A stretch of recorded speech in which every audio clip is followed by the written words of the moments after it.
This is Basket Case Clubs, CPR Group's podcast where we turn basket case clubs into showcase clubs.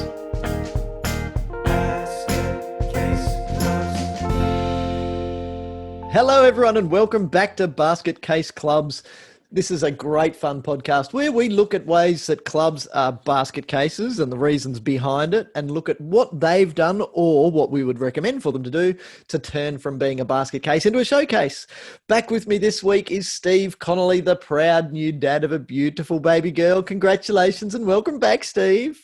Oh, thank you. Yeah, it's been a really exciting week. Haven't had much sleep.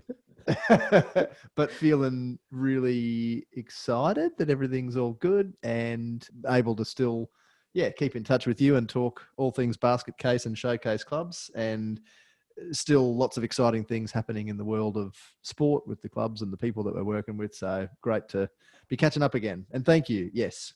Victoria Daphne is her name for those of you who are interested. Oh, she's just gorgeous. It's funny, you forget how gorgeous newborn babies are until you see a new one and you go, oh, that's right. Yeah. What always amazes me is how instantly, as soon as the baby's born, you think, oh gosh, I really love you. It just happens straight away. You know, it's taken me by surprise with all three of my kids. And it probably shouldn't have taken me by surprise this time, but it did. So, she's very cute. We're very biased. We think she's cute and all is well. Well, look, that's an interesting thing that you talk about, that never-ending bucket of love that you can have, because it seems that there are never-ending buckets of lots of things in life and lots of things, particularly in basket case clubs.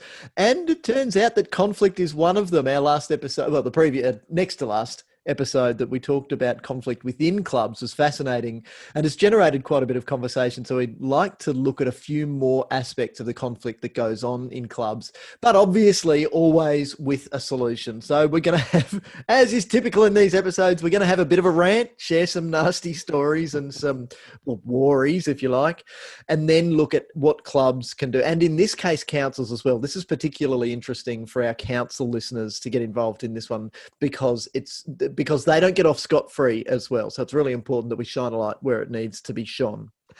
Anyway, so the specific type of conflict that we'd like to hone in on today is the one that arises at shared sporting facilities.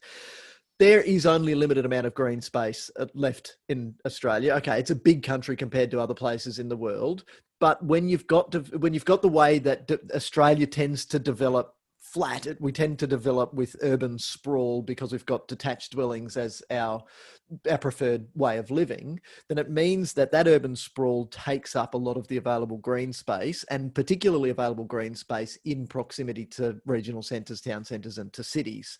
So that creates pretty much a need for shared facilities, and it's certainly something that we've talked about at CPR Group quite a bit, that it makes perfect sense for facilities to be shared and shared as much as possible, even if you look at the fact that sports grounds are not used on Monday, Tuesday, Wednesday, Thursday, Friday until about 4:30 in the afternoon. And then you've got school grounds that aren't used after 3 in the afternoon. So you've got two lots of facilities, in some cases, on adjacent parcels of land that have massive amounts of activity at some point, but at exactly the same time, there's massive amounts on one, there's nothing on the other. So obviously that's something that we as a country need to still get better at. And this is particularly about where you've got facilities that are shared by multiple sports. So I'm sure you've got some examples, Steve, but there's a couple that I want to share. One, we'll start with a fairly simple but nasty one. Now, this is up north in North Queensland, where there's an AFL club and a cricket club, and they share one ground. There's some cricket nets, there's some sheds, there's a clubhouse. But the fights that have been going on between these two clubs have been an absolute waste of time. They have taken up, the council officer who's dealing with these fights has been losing at least an entire day every week just dealing with the fights between these two groups. Oh my God. It's got to the point where one of the groups is not allowed to talk to anyone at council except the CEO. I don't know about That's a great use of the CEO's time. Bloody hell. Exactly. Like, surely the CEO's got better things to do. And to be honest, that's why we're now involved in remedying this situation. But it is so juvenile what is going on that they are just, both sides, as guilty as each other, just digging their heels in now for the sake of getting a win. And it's just not acceptable anymore. One club has even deliberately sabotaged the grounds, dumped a truckload of boulders onto the ground when their season finished so that the other club would just have to go and spend money to move it. How ridiculous. You're kidding. They've dropped boulders on the field. Seriously. Yep. Let me give you another Wow. let me give you another example then. This is in Brisbane, where we've got a soccer club, a cricket club, and a hockey club sharing, and I say sharing in big air quotes, a facility because it is not balanced. Now, what's typical about this example is that it's usually the biggest club that takes precedence, not because necessarily they deserve more time, but because they have a feeling of power within themselves that they are seriously just steamrolling over the other clubs. The stories here have been abhorrent. So where we've had the cricket club or the hockey club with scheduled training time have soccer teams just run quite literally straight through the middle of their training session with, shall I say, gay abandon, and deliberately trying to interrupt their training sessions and make life difficult for them. These sorts of things have been going on not just for years, but for generations of these clubs' existence. Hockey no longer plays here anymore because they just got so sick of the conflict that was going on. When you go through a process of looking for reasonable solutions, you look at applying systems, and none of that is difficult. But when you've got a group that just thinks that they are holier than thou, that they are God's gift to the world of sport, they just behave in a way that is unacceptable by today's standards. What is it? Why do you have any thoughts on what it is that motivates people to take that really stern position that their use of the fields, clubhouse, ancillary facilities or whatever are more important than use by the other clubs with whom they share? We could probably have a long conversation about that, but I'm going to... Probably we can have a long conversation about anything. Give us a bottle of red wine. I was going to say it's probably a bottle of red wine or a snifter of scotch sort of discussion. But I think the quickest answer is probably a single word: conditioning. People have been conditioned to think that that's okay.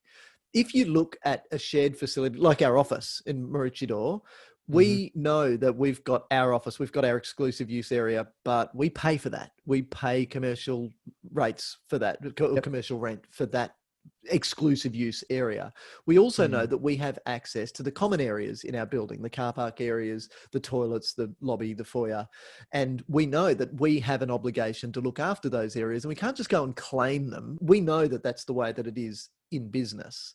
That's a great analogy because that's so different in the world of sport and shared facilities. And I can tell exactly where you're going with this. Perfect. Yeah. Well, you go there then. You know what I'm talking about. Yeah. But cordoned off areas of car parks, canteen exclusivity, even though it should be a shared facility, locked cupboards in canteens and office space. So maybe a more interesting question is not why people behave like that, but whose fault is it? Now, okay, in every case that I've just given you, the AFL club, the cricket club, the soccer club, the other cricket club, they've all got a little role to play because it takes two to tango, or at least two in these cases.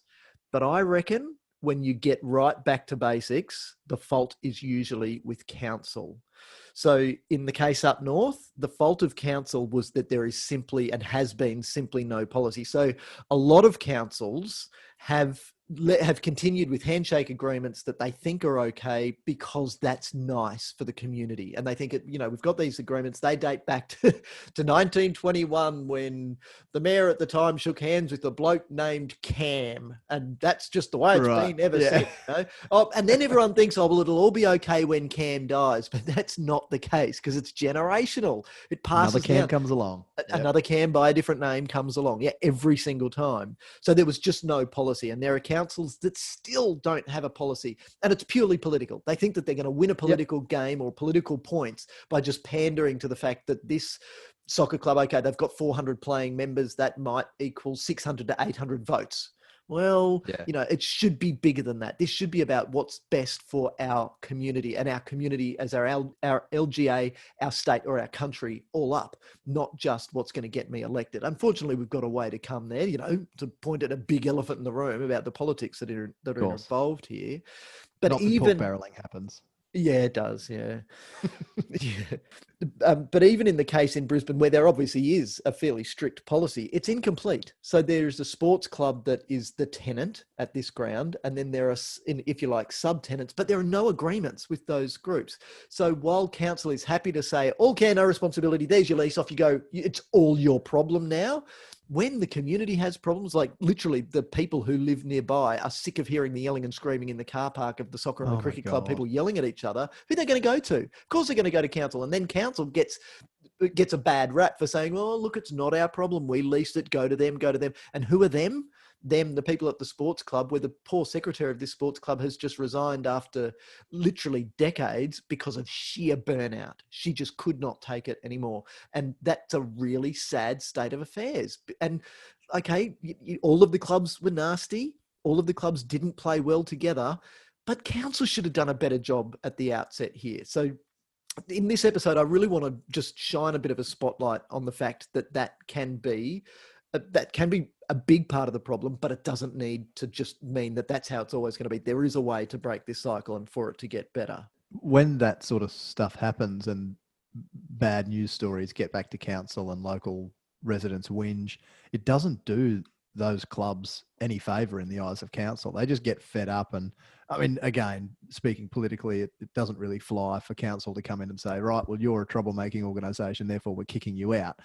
We see situations like that one you mentioned earlier with the cricket and AFL clubs and the dropping of bowlers on the field. And even then, councils are reticent to come in and, wave a big stick and say, right, well, you're being such a bunch of loonies that we're getting rid of you because you're not making the best use of this facility. So while that doesn't necessarily occur, councils don't look favourably on those clubs. They don't get the support from the sport and rec officers. They might not get the look in for grant funding that they could otherwise get. And that's what's really sad, because the end result is a crappier service delivery for the members of those clubs. So while the really stern position might be taken by the committee members and they convince themselves that they're doing the best thing for their club, actually in the long run, they're not.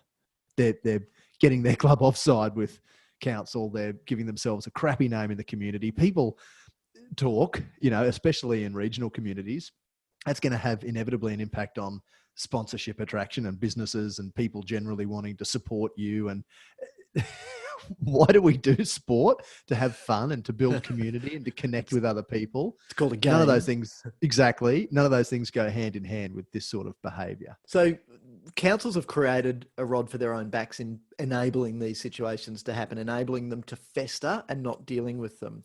And the reason that that's usually the case, the reason that they've got a problem, is a lack of systems. And look, that's the case in a lot of things that we talk about. Bad meetings are a lack of a system. What's the system? The agenda and the minutes. Bad approaches to grants, a lack of a system. And what's the system there? Well, not knowing that you should plan your project before you go looking for a grant and not find a grant and then say, what can we get? So it's always the underlying system that is far more important. And in the case of councils here, I think that those systems that are lacking are usually a lease or a tenure policy. So if there's this is the way that it is, this is how it's going to work, these are your obligations, these are our obligations, and everything gets spelled out. The tenure policy should address things like criteria for allocation of some form of tenure to begin with, and then how access is going to be allocated, who gets what times of access, how that's calculated. Should we have performance measures? If you're going to have access and even manage multi-million-dollar assets, and council areas typically have hundreds of millions of dollars of community infrastructure that are managed by mums and dads sometimes with all due respect, very little skill or knowledge in how to do this sort of stuff. What sort of performance measures should councils be applying to make sure that they've got that they're doing the right thing, that they're doing what's supposed to be done? Just as I think about it, this is where we should talk about the NDH policy as well. Not that we're making it up. I think we're stealing it from one of the AFL clubs. The no dickheads policy. If you're going to be here, just be nice. This is business. Play it seriously. And obviously these systems should include grievance procedures. So if something goes wrong, if we can't agree, what's the process that we go through? When you don't have those systems, it builds what I like to call a gravy train mentality. Clubs tend to have a sense of entitlement because they're just riding the gravy train. Everything that we've done up until this point without any systems has just been driven by us. If we whinge, we get what we want. If we whinge and we don't get what we want, we just whinge louder and then we get what we want. And that creates that disenchantment with the council officers that you were talking about before as well. Yeah. Then you get that sense of unnecessary or unreasonable sense of ownership within a club. Now, it's fine to have a sense of ownership if that ownership equals accountability. So I am very proud of our facility, our shared facility. I'm proud of being a steward of this community facility, and therefore I'm accountable for it. I feel that it's my job to leave it in a better state than I found it. If something goes wrong, I will fix it. I will actually work hard to make sure things don't go wrong in the first instance, but not sheer entitlement. If it's just entitlement because that's how it is or that's how it's always been and council's always given it to us nice and easy, then that's the gravy train mentality that in this case manifests itself as a sense of entitlement. What really frustrates me about that entitlement that you mentioned there on the part of clubs accessing council or state-owned and council-managed facilities is that if the clubs aren't doing what they should be doing to keep that facility up to scratch, they're not investing the money that they should be investing, that it's essentially all of the ratepayers within that local government area that are subsidising the cost of participation just for those people who are members of those organisations. And that gravy train mentality goes hand in hand with that feeling that, we're volunteers, we're putting in our time voluntarily and for no, financial remuneration. Therefore, councils should stand up and the community should prop us up as an organisation. And that's a crappy mentality. And we talk a lot about, needing to operate as the business that you are rather than operating like a business in the world of sport. And I think this is, a really important message that we often try and get across to volunteers in clubs is to say, well, if you want to be here for the long term, then you need to be doing what council says you should be doing. You need to be abiding by the provisions of whatever your tenure looks like. And you need to be doing your bit to keep these facilities up to scratch, because this stuff's worth a bucket load of coin. You mentioned our office. We live in the business world, so we pay commercial rates to access our office space. If sporting groups were to pay what they should be paying to access their vast facilities, in many cases, I think very few clubs would have a business model that would stack up, that would be able to support that investment. Absolutely. And what's interesting about that is clubs often then make the whole argument about money. They say, well, we can't do any better because we can't afford it. We can't have a system that shares facilities because we can't pay for a system, an online booking system that makes sure that we're allocating time per club or whatever. Nonsense. You invest in that and you'll, begin on the journey of building a really strong, positive business. So something that came to mind also when you were talking about, the need for systems in a tenure sense on the part of councils is that in 2008, when councils amalgamated in Queensland, when that happened, particularly in southeast Queensland, we had some councils come together that had vastly different tenure policies and ways of doing things in terms of providing access to sporting clubs, to facilities. And that presented a real challenge that in some cases took, up to 10 years to try and iron out. Oh, no. In some cases, the issues still haven't been ironed out. And, 3 local government areas that came together to form one amalgamated council and each, provided access in different ways are still, plagued by that mentality of dependence or entitlement amongst the clubs in the areas where council used to do everything. And now they're, oh gosh, what, we have to mow the field? You're kidding. And that for me, to keep the lights on that we use. Yeah. For me, that speaks volumes about that sense of entitlement that you mentioned and conditioning, like you say. When volunteers have been getting things a certain way for a long time, or clubs have, then they're going to expect that carries on. The exact same thing we see, just as a side note, in a membership sense, when participants in a sport aren't charged what they should be paying, and the costs of putting them on the field is subsidised by fundraising activities, sausage sizzles, sponsorship, and so on, all carried out by the few people who are already really bloody busy. They begin to feel entitled to get all of that service for bugger all money, and again, that's not good for the long-term viability of that organisation. And exactly the same is true here, where when councils don't have these systems in place according to which they provide access to facilities to clubs, that in the long run, it's a really crappy outcome. So, all right. So jump back to the beginning then. Jump back to the point where a new club is negotiating access to a facility, or we've got a 10-year policy and everyone's now on everyone's playing on the same playing field, and we know the rules. That it would be so nice easy. Puns. Well done. Thank you very much. It would be so easy if you jump back to that point and you say, now we know the defined costs. This is what you're going to have to pay to access this facility. We have defined obligations. This is what you have to do if you access this facility, and this is what we as council will do. We have defined consequences. If you don't do your stuff, this will be the consequence. If we don't do our stuff, this will be the consequence.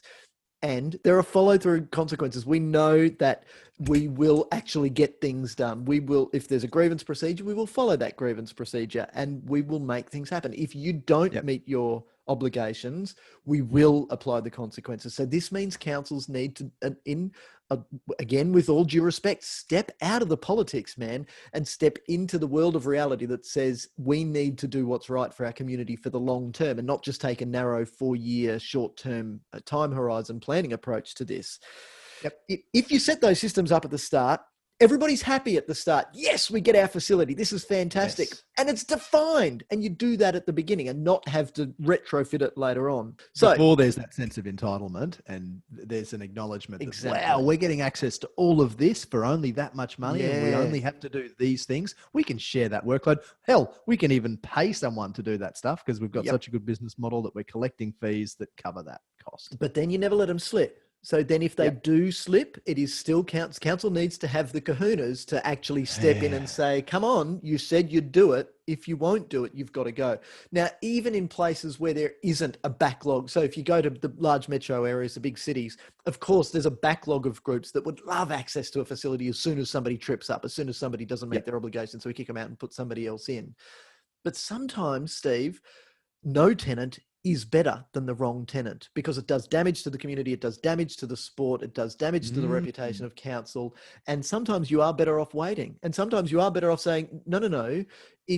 It's not about the money. We tend to see clubs all the time make it about the money, but it's about the bigger picture than that. It's the money is in and out. Like you said, if we've got a good business model, if we know how we make our money from our customers and we've got our pricing structure set right because we understand the reality in which we operate. Even if council is giving us a gravy train, let's pretend it's not there and have a fee structure as a club that allows us to be building a solid business.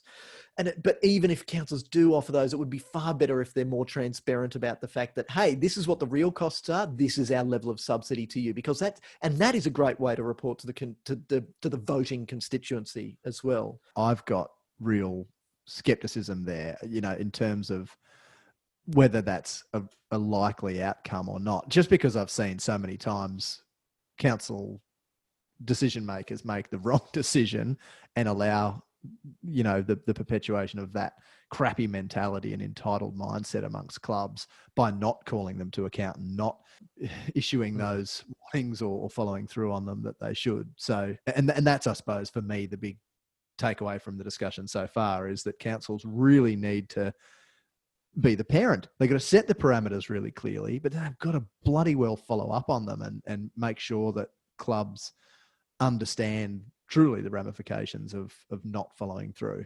The parent analogy is probably a good one, because the best parent-child relationship is one of mutual respect and understanding and listening, and not just putting your foot down. So yes, you can be the parent, just say, you're doing it because I said so, but that's only going to have short-term benefits. If you're doing it because you should do it, it's the right thing to do, then you'll have ownership of it as well. So this is a long-term game like anything. So now to get into the psychology of what we're really talking about, we're really talking about problems arising because of in this case, position-based negotiation. Clubs in the situation of conflict are typically arguing over things like times of access, exclusive use areas, and maintenance obligations. So when you take a position, the negotiations can't be creative. The position that the soccer club in Brisbane takes is, we need to train on Monday at this time, Tuesday at this time, Wednesday at this time, Thursday at this time, Friday at this time, we play on Saturday at this time, and Sunday at this time. And our season goes from January to the 31st of December. Thank you very much. That's just the way that it is. That's a position. Position-based negotiation, then when you put the cricket club on the other side that says, well, our needs are between the months of, we're bringing it forward, so August until May, and then you've got these expanding seasons that reduce off seasons, make off seasons non-existent in some cases. We've got pre-season matches that are being played on turf that should be being rested, and we're just taking a position that says, this is what we need, this is what we need. We've got to get into the solution now. So the solution is not to take these situations on a position-based negotiation type approach, but rather an interest-based negotiation approach. So it's interesting when you look at these sorts of negotiations, it's very easy, like take a game of chess. It's very easy to see chess as a position-based negotiation. It's a zero-sum game. For me to win, you have to lose. For you to win, I have to lose. And you can see no common interests here. It's my rook versus your king. It's your queen versus my pawn. It's that simple, but it's not really, is it? When the dog comes over and knocks the chessboard over and spills the beer, it's only at that point that we realize why we were doing it in the first place. We weren't doing it because we hate each other. We were doing it because we were playing a game together. So now we're starting to understand that even what looks like a zero-sum game of position-based negotiation over times of access or maintenance obligations, or who gets the money for the sponsorship signage, when we get creative about it, we look at our underlying interests in why we took those positions, then things start to emerge. I love that analogy. I most certainly would never play chess without beer. All right. Well, here's another one. I'm really crap at chess, for the record. Oh, maybe we should play, Steve. Yeah. Unless you're a money. Shark. Chess shark. Okay, here's another one for you then. And this starts to open your mind. There's a story of two blokes who were kind of the last to get lunch in the canteen, and there's one orange left on the counter, and they both, you're nodding because you heard this one before, they both reach for the orange at the same time. And, they look at each other and both pull, and neither lets go, and they both pull, and they end up rolling on the floor, fighting. Two grown men rolling on the floor of a canteen, fighting over an orange. And then, they fight and fight and fight until somebody says, just give me the damn orange, and cut it in half, say, here's half for you and half for you. One person takes the orange, scoops out the flesh and eats the flesh and throws the peel away. The other one scoops out the flesh, throws the flesh away and makes marmalade with the peel. If they had spoken about why the position is, I want the orange. Yep. The interest is, why do I want the orange? And that's where it starts to get really interesting. And if you just take the AFL and cricket example up north, they're never going to have a discussion about why they want the orange. But there's always something in that. There's always something in it. I guarantee it. So how do we get to find out what those interests are rather than just the positions? The answer to that is to enter into a facilitated brainstorm session. To go back to a point that we covered last week, don't send an email or post on social media. Absolutely. Sit down and have meaningful dialogue. Yeah. So I want to share with you now some ideas for making these sorts of things the most successful that they can be. And this is based on, unfortunately, as we said last time, a lot of time wasted in situations that didn't need to be spent. But by the time we get through the discussions, there are a lot of strategic benefits that come out of it. But it takes, firstly, the maturity on both sides to say, okay, I'm going to give this a red hot crack, and not back down from that, and be prepared to be pulled up by the facilitator. And that's why I say a facilitated brainstorm session, because if it's not facilitated, and I say facilitated because we're dealing with external parties. So we're dealing with separate parties. If it's all brainstorming within the one association or the one club, then that's fine to do that yourselves. But take when you're doing that to prepare for the combined brainstorm session, do take a look at what the other side is likely to say. So when you get there, you have a better understanding of what their interests may be, not just the positions that they're taking. Now, this facilitated brainstorm session between warring clubs can be with or without council representation there. And that is situational. Sometimes it's better to do it without council because our common interests, the ones that we share, may be the problems that we've got with council. And we may need to nut that out and really frame up our problem before we present that to council. And that might take some bitching and whinging, and better to do that in the safe environment without them there. Or the flip side is we might want them here to be able to participate straight away, and so that they can answer our queries that we've got. A query as simple as, why don't we have a tenure policy? And then they might say, we do. Don't you know where it is?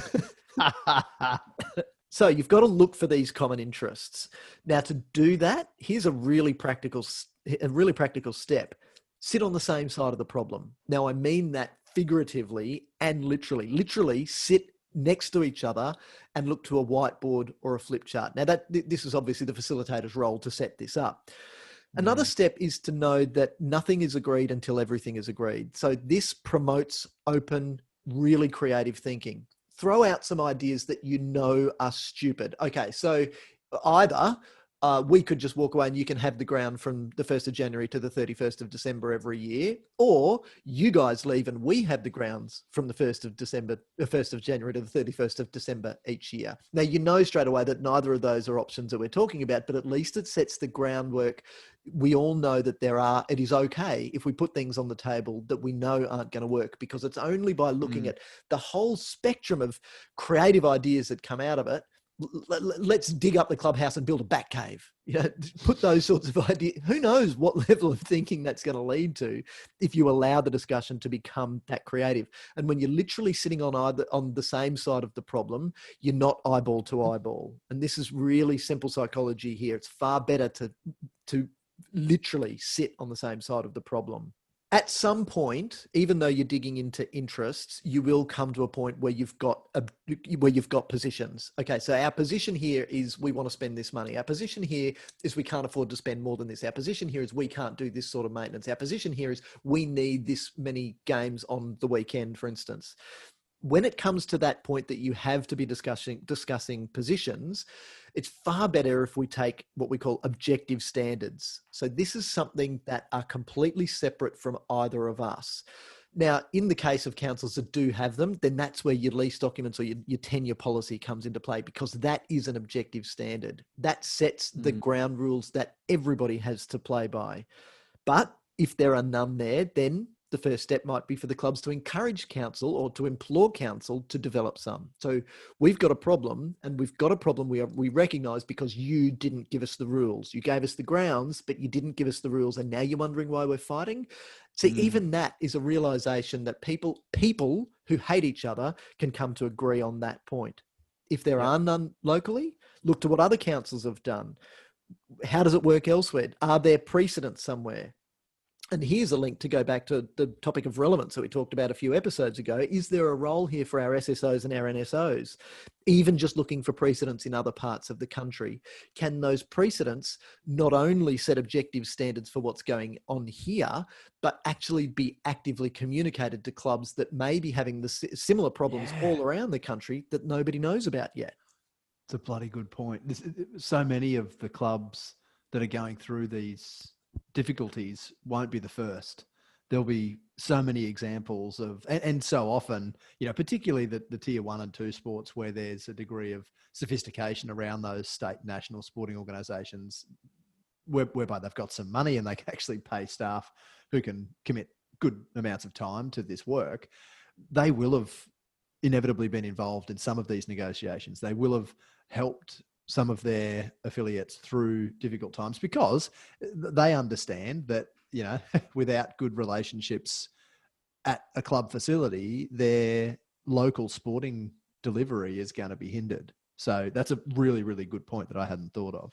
If we are going to use objective standards, whether they come from an NSO, an SSO or a council, it's important that both sides agree to them before we start to drill into them. Because if we agree that, yes, an objective standard, say we're in a real estate negotiation, the buyer and seller, the buyer can say, well, I want $8 million for the property. The seller can say, I want $8 million for the property. And the buyer can say, well, I can't afford to pay over $250,000. We could know, in that example, we can say, okay, well, other sales of similar properties in the area would form a good objective standard for us to look to.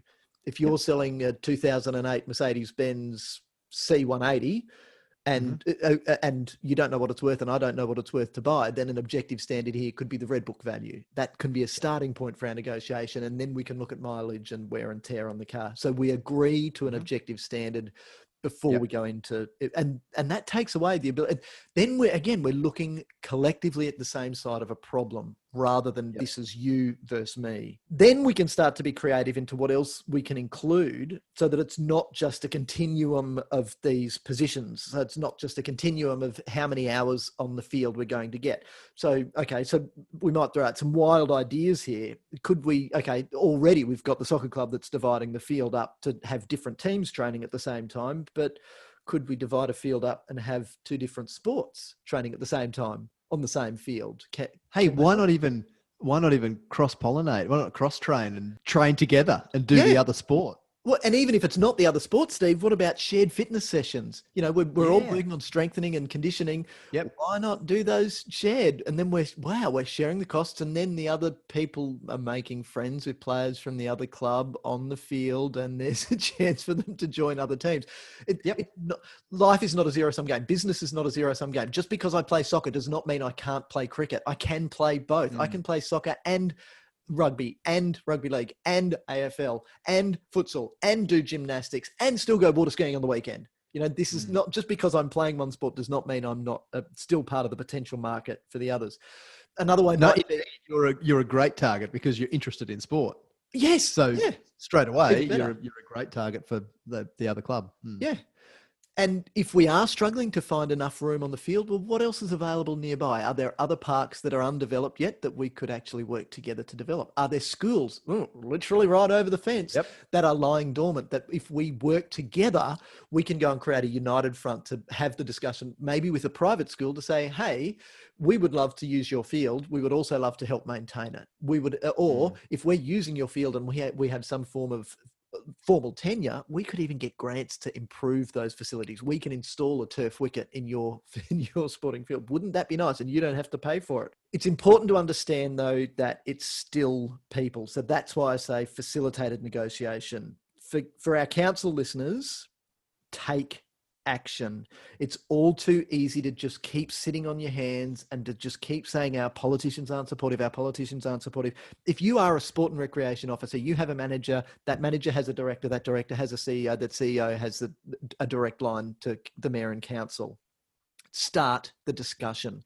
Seriously, the sooner the better. There will always be bumps in the road because we're dealing with people. It's going to be a challenge. There will be some discussions that start to feel uncomfortable, but if you're taking these practical steps, like sitting and looking at the problem at the same side, understanding and agreeing to the objective standards that we can use, we will get through it far easier. And the longer you delay, just hoping that things are going to go better, the longer it's going to be before anything gets fixed. So, and seriously, and this is by no means meant purely to be a plug, but if you want a way to figure it out, just contact us. This is what we do. You can use our experience to help find objective standards or to develop objective standards. We've done this so much from both sides of the fence. And this is why, Steve, you and I talk so often about why we love, this is not a job. This is a vocation. We believe in what we do. We work with people. We love to see people love what they do. And that's why we do it. So we can genuinely help. We can genuinely take away a lot of the pain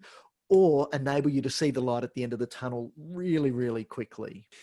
That is so important. There's so much that can be achieved by this meaningful dialogue and facilitated face-to-face sessions that you're discussing that often just gets lost because it's really easy to engage in an impersonal way. It's really easy to perpetuate disagreements and dislike. You know, I often meet people and I think, you get joy out of being an asshole. You get joy out of being nasty to other people, or, you know, to whinging about people who've done you wrong or treated you poorly in your volunteer position. and it is just such a waste of energy. So yeah, you're right. Absolutely.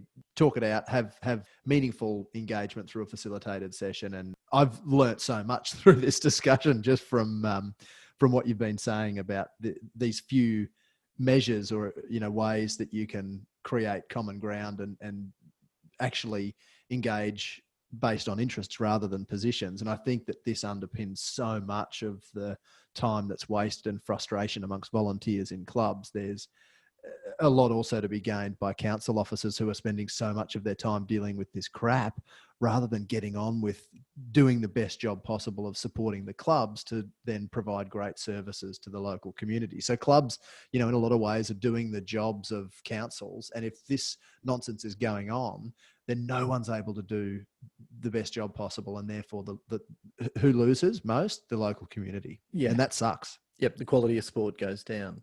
Okay. Yeah. So to follow on from what you've just said for the clubs, don't just dig in. There's no benefit if you just dig your heels in because you said so. This is how it is because this is how it's always going to be. That doesn't cut it, and it doesn't add any value.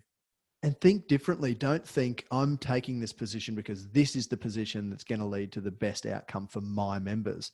Think, all right, well, there's my members and there's this other club's members. Well, these other clubs have their own members. And as you said earlier, there's no reason that we can't have cross-pollination and have people who are participating in more than one of our sports. So let's see that we're all in the business of sport. We're all in the business of community connections and enjoyment and social engagement. And let's talk about how my members can get the best outcome. And I love what you're saying about, the fact that we don't have to consider this stuff as a zero-sum game. For my members to win, the other club's members don't have to lose. We can all win together. And I think that's probably the first hurdle over which a lot of particularly long-standing committee members are going to have to jump. Yep. Yeah. So before yelling, and before just starting to scream your needs from the top of the rooftop, stop and listen, but really listen. Don't even start presenting what is only going to come across as a rant before you genuinely understand the other club's interests, not just their position. And then when you understand their interests, before presenting your own, at that point, start to look for common interests. A really important point here is that when you're looking for common interests, it allows the other side to save face. Now, face saving can come across as twee. Oh, he just wants to save face. That's as if it's a bad thing, but it can actually be the make or break. If you come up with an idea, you are far more likely to support and love that idea. Now, if that idea that you came up with happens to accord with my interests, and you came up with that idea because I listened to you, and then you agreed that your idea would serve some of my interests, and then everybody wins, you're going to get behind it. So that face saving can mean the difference. How can you frame an agreement that allows you to get what is reasonable, but it's sometimes better because it's more creative, because you're looking for these solutions like other facility development or facility sharing or cross-pollination, like you said. Then you're backing that up, and you are able, as maybe president of your club, to be able to go and stand with your chest pumped out in front of your constituents and say, I got to win because now we're going to share and everything's going to work because we are accountable. We being us and them, because we're all sport. And it's that then that enables them to keep their head held high and their chest pumped out. Another point, start simple. You both want to, so the common interests here could be as simple as we both want to be able to play sport. To be able to play sport, we need a field to be able to play it on. There you go. There's a common interest. Start by looking for them. You don't have to dig too deeply. What else? Okay, we both want the facilities developed. What else? We both want income from sponsorship signage. Great. What else? We both want, our neighbours to be happy. Okay, good one. Now, good facilitator here is going to say, okay, that's really good, but what do you mean by happy? Let's be a bit more specific here and start to drill into how to measure some of these things, because then we're having a collaborative, creative discussion that would never have happened, because it would all be, you used herbicide in the line marking paint in 1992 and I still haven't forgiven you. So there you go. There's some rocks on the field. Yep. again, with the simplicity, make the first agreement a simple agreement. Make it a yesable agreement. Make it so simple that if you say, do you like that, Steve? You go, yes. And I say, yes. It's that simple that we both understand it in the same way. Now, an example here of simplicity, just to get off track a little bit, because it's a great one. At this time of year, it's, September, October, November. I have the dubious honour / pleasure of being returning officer for a couple of different university student associations. So if you've been involved in student politics, you know how hairy these things can be. There's one university guild that has election rules that are about a page and a half. And there's another one that has election rules that if you take them out of the general regulations, they're about 14 pages. When you put them in the general regulations and the Constitution, it's over 100 pages. Which of the elections do you think goes better? That's a no-brainer. Wow. That's just all the first thing I think when you talk about how many pages are in those guidelines and regulations is that's all just ammunition. It's exactly what it is. Ammunition in the hands of the people who want to be a pain in the ass. Yes. Yep. So for the one with short rules, I seriously had one simple phone call. It was one phone call, and it was from the guild, not from one of the candidates. It was, okay, so I can see that this could be a potential problem as returning officer. What's your ruling here? Really simple. Yeah, take the posters down. It's not reasonable because it's not the right forum or platform for that to happen. Good, decision made. Candidate took the posters down. Simple as that. On the flip side, it's a lot of time. There's a lot of emails backwards and forwards. And it's exactly as you say, it's just 100 pages of ammo. And it's not discussions about who's the better candidate. It's not discussions about who's got what to bring to improve the life of students on campus. This is a discussion about who's broken the rules and why I think they've broken the rules. And then I look at the rules and I say, well, you know what? I'm making a ruling on this. The ruling is no ruling. Go and campaign. When you're looking for the best facilitator, of course, that's us. So just by listening to these sorts of discussions, I'm sure that a lot of you know us personally. You know that we've got a lot of experience that we would love to share. Just pick up the phone, and we're very happy for the discussions to be completely confidential in the first instance, because sometimes it's about escalating the right discussion, particularly for our council officer friends. It's about escalating the discussion in the right way and the right process. And sometimes a little bit of external assistance it makes all the difference there. There's a lot that goes on here. As I said before, it's not necessarily going to be a smooth ride every time. It does get bumpy. And you know what? That's okay. Because unless we get bumpy, unless we get down to the real pain points, we're only going to have people digging their heels in and puffing their chests out. We need to find the real why. Why am I involved? Why do I want the best for my constituents? And how does my constituency overlap with yours? Yeah, let's pop the pimple together. Nice. Steve, as always, it's been an absolute pleasure having this discussion with you. For our listeners who aren't yet following us on social media, make sure that you do. We've also got our monthly newsletter and some more regular information that we send out via email as well. So make sure you sign up for our newsletter list as well. You can check out our past blogs and podcasts, and of course, how we can help create happy volunteers through training on our website as well. Thank you, Mick. This has been an enlightening discussion. I've learned a lot. Hopefully our listeners will have also. And I look forward to getting out there and making some change before we catch up again. Excellent. Thanks very much, Steve. See you next time. See you later.